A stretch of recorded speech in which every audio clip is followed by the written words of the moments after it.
I have a confession to make. I am not actually autistic. I have actually been lying about it this whole time. And I'm so sorry to anybody that I've misled by saying that I was autistic when I wasn't. But I just wanted attention. Okay, I'm actually joking before anybody comes for me. But I got a comment the other day basically saying all of these things and saying that I'm falsifying the fact that I'm autistic. So in today's video, I want to talk about what it's actually like growing up as an undiagnosed autistic and how level 1/low support needs autism can actually look, especially for those that are in fact high masking. I'm going to read this comment out for context because it was a long one.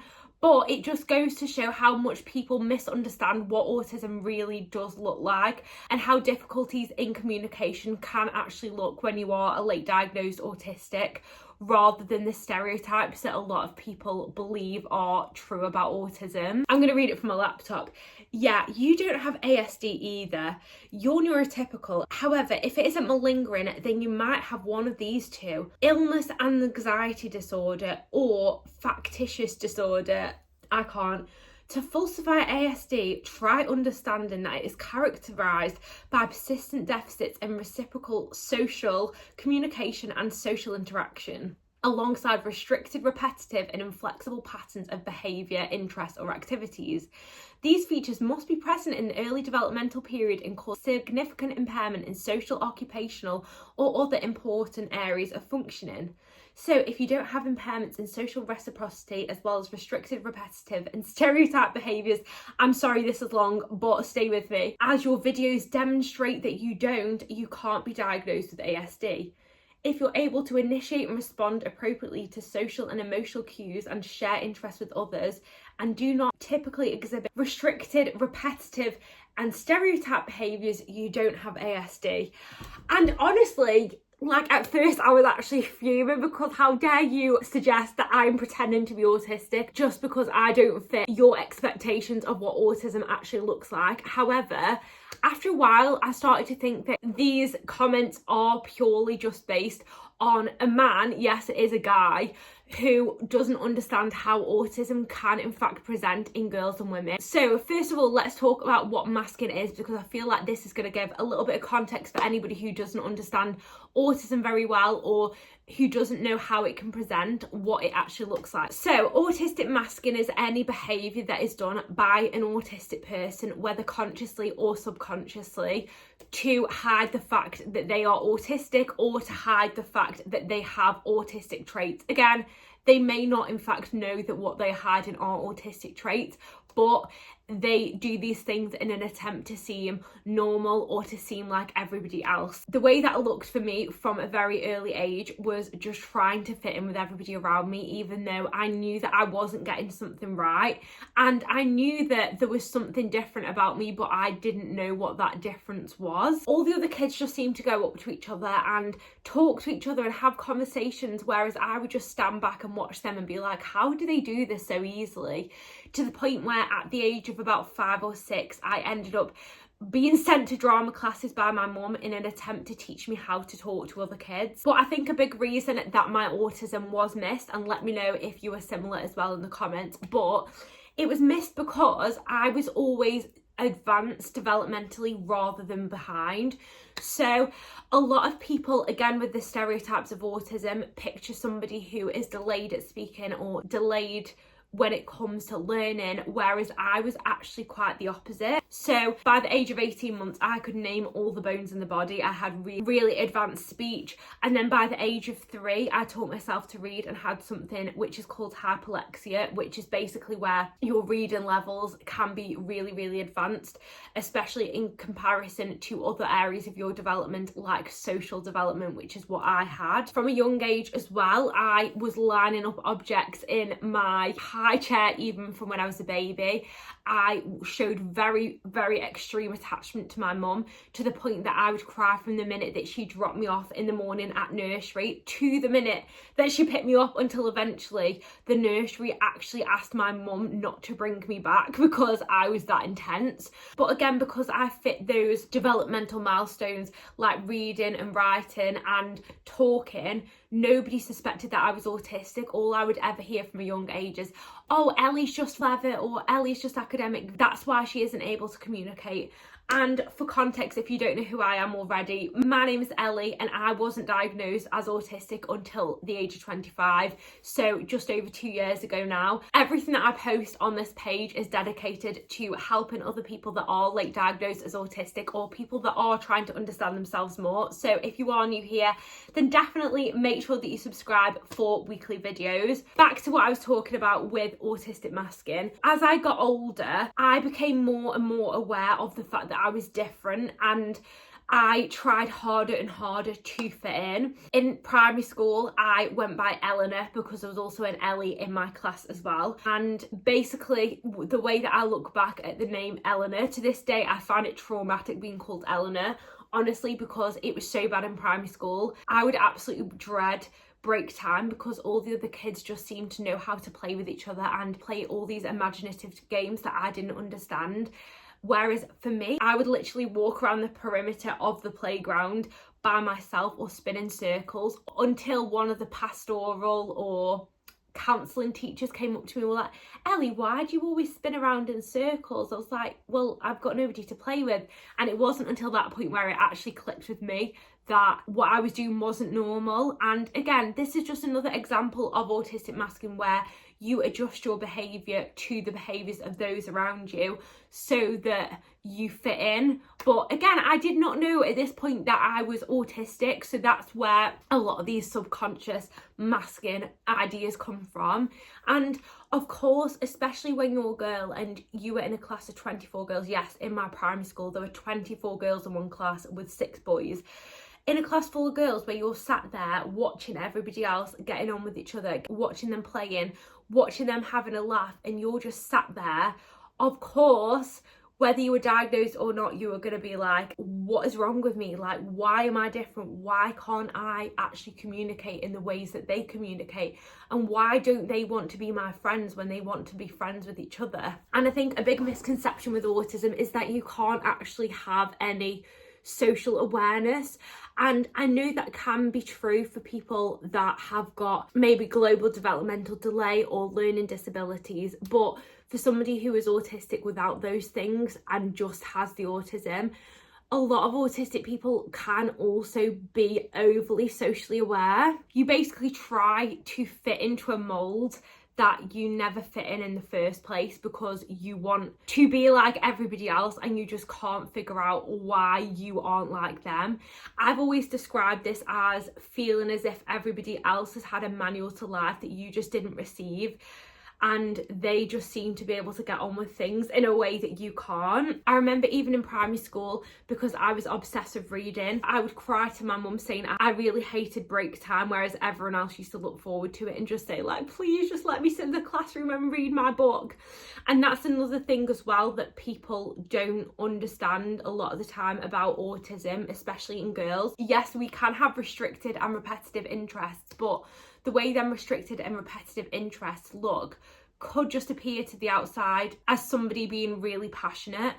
And a lot of the times in girls and women, those repetitive or special interests can be the same interest as their peers, but again, a lot more intense and highly focused. So for me, that looked like being obsessed with reading. It looked like loving Barbie, but rather than actually playing with my Barbie dolls, I would line my Barbie dolls up in a row. The same with My Little Pony, but I like the same things as the girls my age, right? So why would anybody ever think that there was something different about me than about them, even though their interest in them was pretty passive, whereas mine was very highly focused? And not to get too caught up on that comment, because of course when you're putting yourself on the internet you're going to get hate comments all the time, but it's just frustrating that people think that they understand everything about you from watching an 11-minute video, or they think that they've sussed out that you don't have any communication issues or any difficulties with socialising just because you have masked for long enough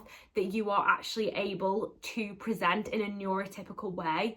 But the reality is that just because somebody presents in a neurotypical way, that does not make them neurotypical. And it's strange because up until the point of getting diagnosed, everything about me had basically been curated in a way that made me try my very best to seem neurotypical, even though I didn't know that that's what I was trying to do. If we move on to my high school years, because I know a lot of people will probably be interested in this, how autism looked for me between primary school and high school, and maybe for you as well, let me know in the comments if you can relate to anything that I'm saying. But once I hit high school, I basically decided that I wanted the death of Eleanor, who I was in primary school, that weird, awkward girl who didn't know how to talk to anybody. And I decided to be Ellie at school. I was always called Ellie at home anyway, but in school, again, I was called Eleanor. So once I hit high school, I was like, no, nobody's calling me Eleanor anymore. I am going to be Ellie. I'm Ellie now. So as soon as I started high school, I basically started trying really, really hard to be liked, where I would pretend to have the same interests as those around me, or I would try and act in a way so I seemed like them, or like make weird jokes that I would never usually make. And this just did not pass off right, and probably it made me look fake if anything, because I wasn't just being myself. But probably the biggest thing that I struggled with into high school was the fact that I could never keep friends, no matter how hard I tried to be like them and match their vibe and match their interests. I always seemed to do something wrong. So for example, I had this group of friends that I started high school with. We got really close, we'd have sleepovers all the time, but there were always just little things where I felt like they were kind of making fun of me, or they'd be like, oh Ellie, if I did something wrong, and I would just be like, are they picking on me, or like have I actually done something? And it kind of made me quite insecure, and I ended up putting on, I guess, almost like a bitchy persona, where I would pretend like I didn't care what they think and try to pretend like I was kind of above them.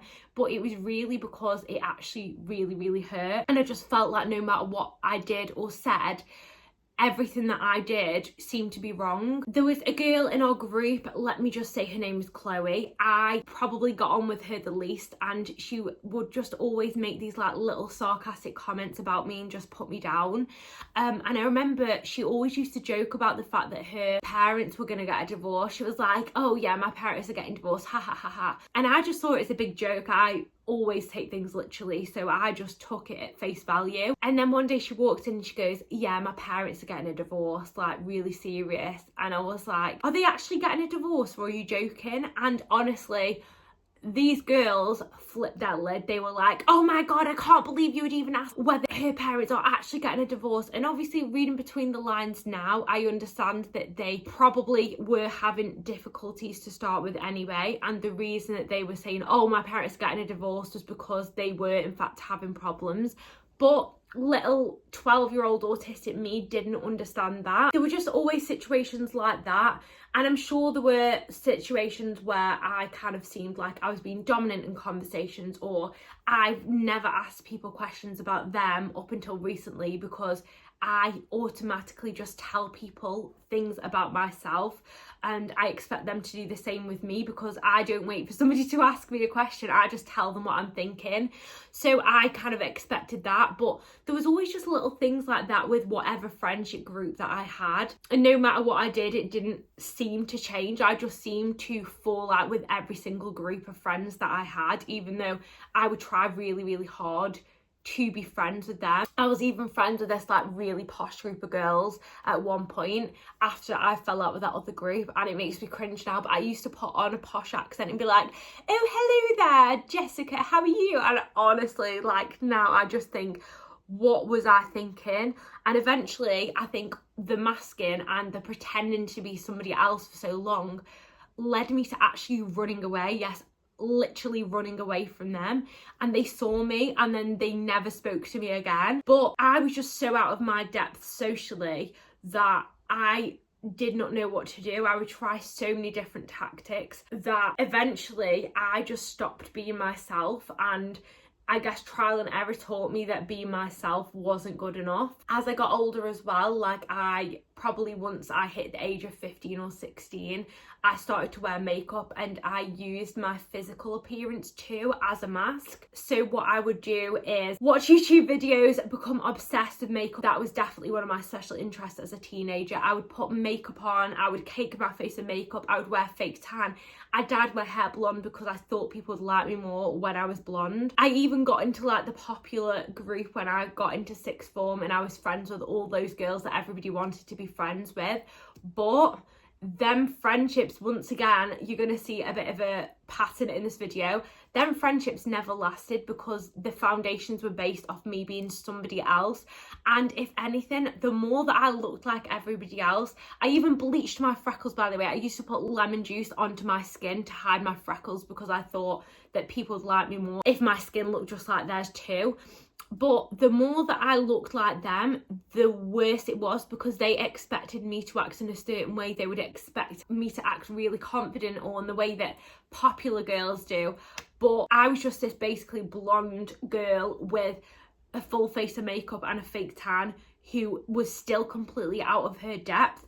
So when I got a social situation wrong, that was labelled as me being a bitch. Or if I didn't respond socially appropriately, that was labelled as me being rude, when really I was just completely stuck. It's weird because you kind of see yourself as a physical project rather than an actual human being, and you just end up becoming like a bit of a robot. Another thing I want to talk about in terms of being a late diagnosed autistic or high masking autistic is alcohol.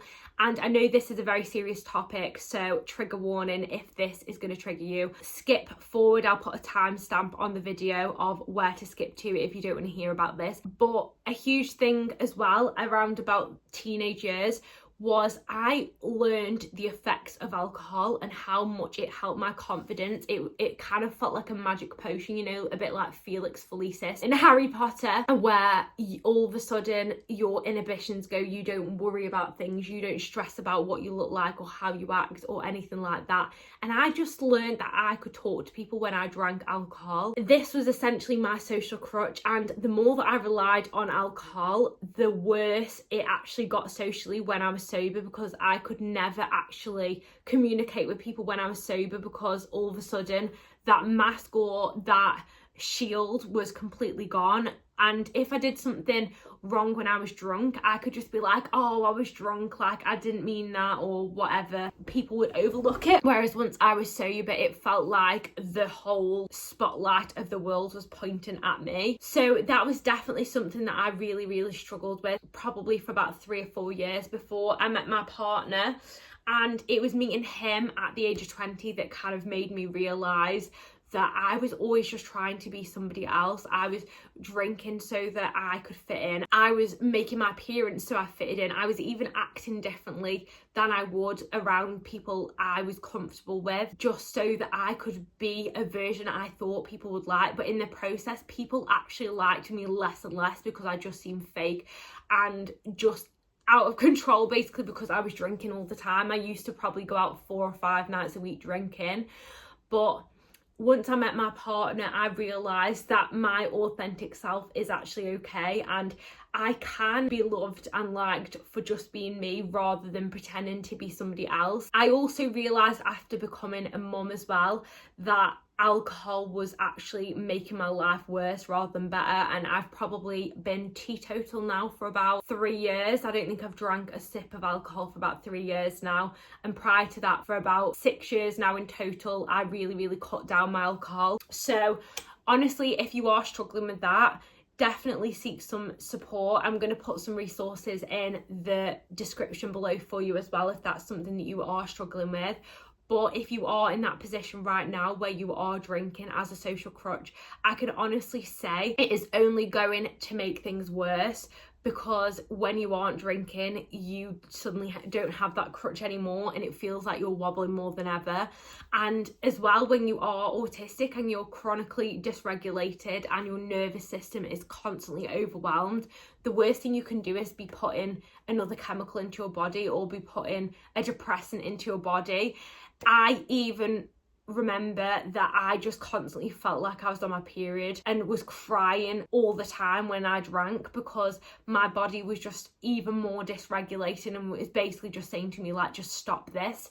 So honestly, not drinking anymore has been the best thing that I've ever done, and it's actually meant that now my relationships are a lot more authentic. They're based on people that have actually got shared interests with me rather than our interest just being drinking together, or people who can have a laugh with with me when I'm sober rather than having to drink so that you could have fun. Or even just them accepting that I don't drink even if they do, and saying, oh okay, yeah, let's go for a coffee or let's go for a walk. I just feel now so much more free in all the relationships that I have. And probably now about 2 or 3 years ago too, my partner hasn't drank alcohol either, so we are in our little sober bubble and could not be happier with our little boy as well. Okay, I hope that's given it a bit of background of what it's kind of been like growing up and living through being autistic when nobody else actually knew, or I didn't know myself. But I just also want to talk about what made me seek out an autism diagnosis in the first place. Another thing I have always really struggled with is autistic burnout, which I did not know was autistic burnout. Actually, 4 months before my diagnosis, I've got it saved on my Instagram archive, a post that I saved called emotional burnout, which now I realise pretty much described the fact that I was actually in autistic burnout without realising it. But probably after having my son in 2020, I just went through this state of my mental health being really poor, and it essentially meant that I just went into this shock mode because all of a sudden I had these constant demands of having a newborn in the middle of lockdown and stressing all the time and just having another human to look after as well as myself going through like the postpartum period. So I went in this complete stage of burnout, and then I started a job, and honestly it was so toxic and did not meet any of my needs. And honestly, that's also been a recurring theme throughout my life. And if you don't know what autistic burnout is, I'm going to read out the definition for you. So autistic burnout is a state of prolonged physical, mental and emotional exhaustion combined with a loss of skills, e.g. social communication or daily living tasks, and reduced sensory tolerance. It results from chronic stress, often caused by constant masking, hiding autistic traits and navigating a world not built for autistic needs. And just to link that to the autism criteria as well, within the criteria it says that symptoms may not become fully manifest until external environment or pressures become too much for the person to handle. So they may appear as being high functioning or as if their struggles aren't really there until their environment becomes too overwhelming for them to actually cope, which was definitely the case for me. When I was younger, yes, I would get anxious, I would get overwhelmed, but it wasn't this debilitating and disabling feeling like it was as I got older. If you are watching this as well, I've also created really great autism research. It's already helped so many autistic on their journeys, but essentially it's like a workbook compiling loads of resources I've made. So it includes an autism diagnostic guide breaking down the full autism criteria. It also includes an unmasking autism workbook as well, along with an autism energy toolkit, which will help you to actually avoid autistic burnout in the first place, or to help you manage autistic burnout. So usually for all three of those resources it's £30, but I've created essentially one guide together which is currently £22. So I hope that can help any of you on your autism journeys. Okay, this is actually next day me here now because my partner came home, and I don't know why, but I cannot film in front of him. I just get complete and utter stage fright. So I'm going to continue where I left off, but just excuse the change in appearance and clothes and everything. So I was talking about autistic burnout, and I just want to touch on that a little bit more detail because genuinely that was probably the biggest reason that I ended up seeking out an autism diagnosis. I was just in this constant state of burnout all of the time, and I didn't know why. Again, when I had my little boy in 2020, I really struggled with burnout, but it has been a consistent struggle from probably when I was a teenager, and it was always when I was dealing with things that were high demand. Like when I was going through my GCSEs, I got really burnt out, and then post GCSEs I struggled really badly with my mental health, but my mental health has always coincided with burnout. because my brain can't rationalise things in the same way. I can't function in the same way as I could when I wasn't in a state of burnout. Even when I went to uni when I was 19, I literally did not leave my uni accommodation for about 3 or 4 months until I ended up just dropping out, and then did a similar thing a year or 2 later. So yeah, I dropped out of uni twice and then had a child. And it was basically this combination of all of these struggles together which made me start thinking, especially after becoming a mum, that there must be more going on, and my struggles couldn't possibly just be because of bad luck or poor mental health. I don't think many people actually understand is that a lot of the time mental health struggles, while yes completely real, yes completely valid, are usually a symptom of something bigger going on, or at least that was the case for me as an undiagnosed autistic. So I essentially sought out an autism diagnosis because of that burnout that I said before, when I thought I had emotional burnout. And it was only when Mrs. Hinch, if you don't know who she is, if you're not in the UK, she's a cleaning influencer here in the UK. And during COVID, she was absolutely huge. She was coming out with books, got loads of new followers, and I became obsessed with Mrs. Hinch. Cleaning was basically like my hard fixation during lockdown. I always really related to her, and when she basically announced and said that she'd been diagnosed as autistic, I'd been kind of questioning it for a while because I'd seen autism TikTok and creators and thought I relate to a lot of that. But it wasn't until Mrs. Hinch said that she was autistic that I actually thought, I'm going through this really bad state of burnout right now. I'm really, really struggling. Maybe I'm autistic too.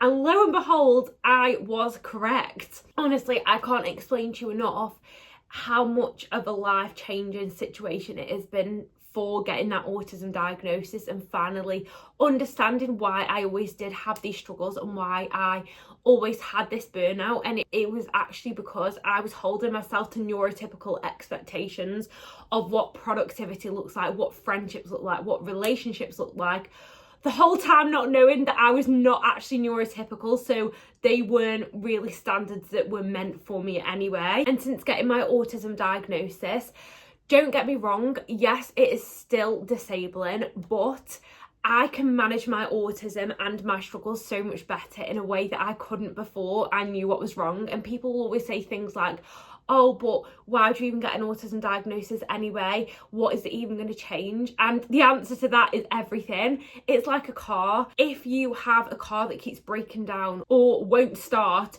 the first thing you're going to do is take it to a mechanic to figure out what is wrong with it. So why do we treat our own lives and our own mental health and our own selves any differently? It shouldn't be any different. And unlike with a mechanic who can basically just fix the engine or the brakes or whatever isn't working, when it comes to autism, there is nothing that is actually going to stop the fact that you're autistic or cure that autism.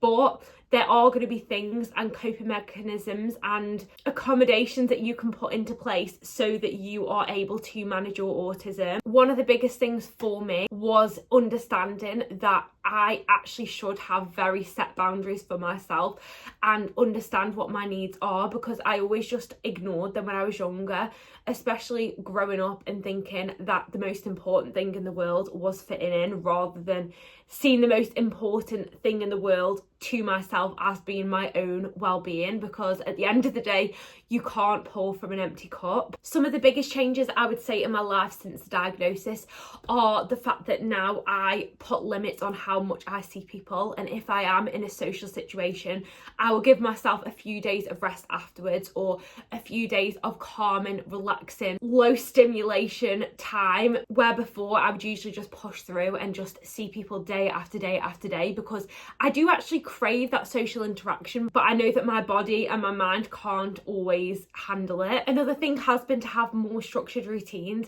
because as somebody autistic, I've always really craved routines. But I do also think that I have ADHD, which is another diagnosis I'm currently looking into, because a lot of autistics have both.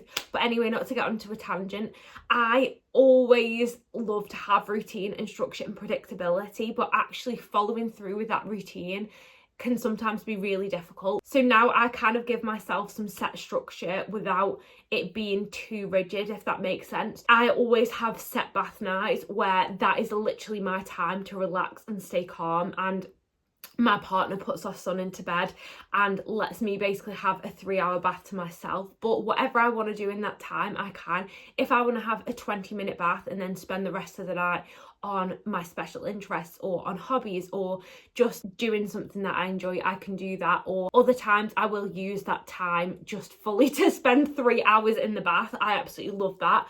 But that is basically my regulation time every other day, where I know that I can just relax, and that is non-negotiable to me now. Whereas before getting diagnosed, I would just think, oh, I don't need to prioritise that, or I'll just have a bath when I feel like it. Obviously I would be clean and hygienic, but in terms of having that long rest and relaxation time, I never used to prioritise that. Another huge thing for me as well is sleep. I know that having 8 hours of sleep is non-negotiable, and I would always prioritise productivity before over rest. So last night, for example, my son wakes me up every single night without fail, never wakes his dad up, wakes me up every single night to take him to the toilet and to snuggle. But before, if I didn't get 8 hours of sleep, I would be like, oh, it's fine, I'll just push through the day. Whereas this morning after sending him to school, I was like, yeah, I'm going to go back to sleep, because 8 hours of sleep is basically the difference between me being able to regulate myself and not being able to regulate myself. And finally, I would probably say that the biggest change I've made is just overall being better at setting boundaries. Instead of being a people pleaser and masking and feeling as if I have to say yes to plans all the time, or I have to go somewhere busy and crowded because other people want to go, I'll either not go, or I will just say, can we just go somewhere quieter? Or, oh no, I don't actually drink, so can we go somewhere like a coffee shop rather than going to a bar or something? Like, that's literally my worst nightmare. But I've actually found that in the process of that, my relationships with people have become a lot better and a lot more authentic and based on truth, rather than me being a version of myself that I thought they wanted me to be. And I also probably a lot of the time felt resentful because I was like, oh, I can't believe they're making me to go to all these places. But I never actually said to them, oh no, I don't want to go here. I just assumed if I set a boundary that they wouldn't listen to that and that they wouldn't like me. But again, putting myself into a box, and that box never had to even exist in the first place, because then people have actually been very, very understanding, and the people who haven't been understanding, I don't really see anymore anyway.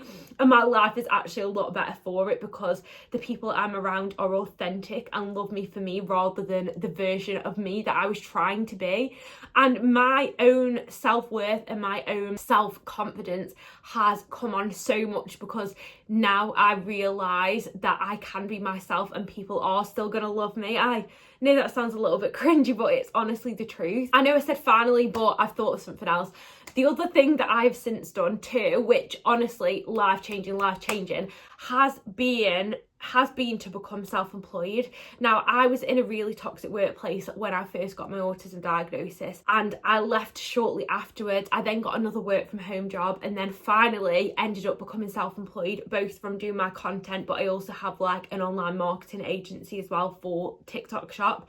But working for myself, sorting out my own hours, being in my own calm, relaxing environment, setting meetings, setting my schedule, working what hours suit me so that I can make sure that I have 8 hours of sleep as well, have been life-changing. And I do not think I could ever go back to working for somebody else. As much as we have things in place in the UK, like, oh, we can set accommodations or we recognise disability. The reality of that is very, very different than the theory, because yes, you can maybe get dimmer rooms or you can put accommodations in place so somebody can wear noise cancelling headphones, but that is not the same as creating an environment that is actually supportive of autistic needs, because a lot of the time it usually comes down to business discretion. So if the business, for example, says we need you to be in the office 5 days a week or 3 days a week because of meeting clients, they can argue that that is a business necessity,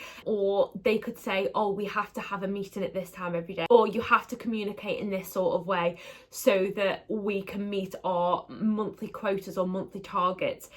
Essentially, it is still in the eyes of that business how they want to fulfill that. And if you want me to do another video just talking exclusively about how hard it can be as an autistic being in the workplace, then I can definitely do that and talk about it in a bit more detail and my own experience. Self-employment has been life-changing to me. I think finally, just in terms of talking about what it's like as being a late diagnosed or high masking or level 1 autistic, is that despite the fact that level 1 autistic people appear high functioning, that does not mean that we are high functioning.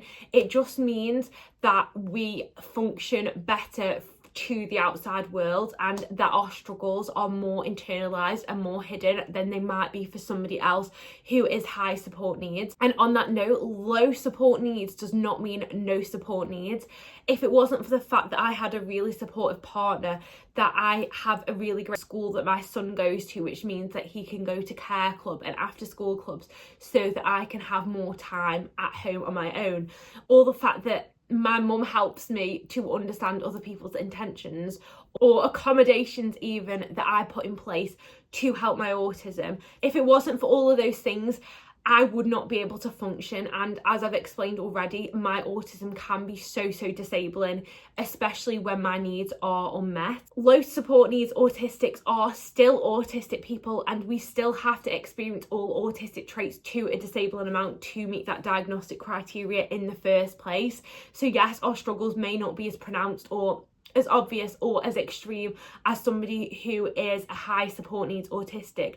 It doesn't mean that we don't need support whatsoever. And back to the comment that I got at the start of the video, you cannot tell whether somebody is autistic or not, or whether they struggle with sensory issues, whether they struggle with rigid thinking or repetitive movements or social difficulties, just from watching one video or just from having one interaction with them. So if you aren't autistic yourself and are just watching this out of interest, or maybe you've got somebody in your life who's recently diagnosed or thinks that they could be autistic, remember that their experience internally may be very different than what you see from the outside when they are also high masking. Autism can look very different from one person to another, but it doesn't mean that the autism isn't there just because you can't obviously see it. I hope you guys have enjoyed this video. I hope it's been helpful in any of you who are trying to learn more about autism to understand how it can look. But that is all for today's video. Again, if you haven't already, make sure that you do subscribe. Let me know your experience in the comments, and I will see you next week with another video about autism. Bye!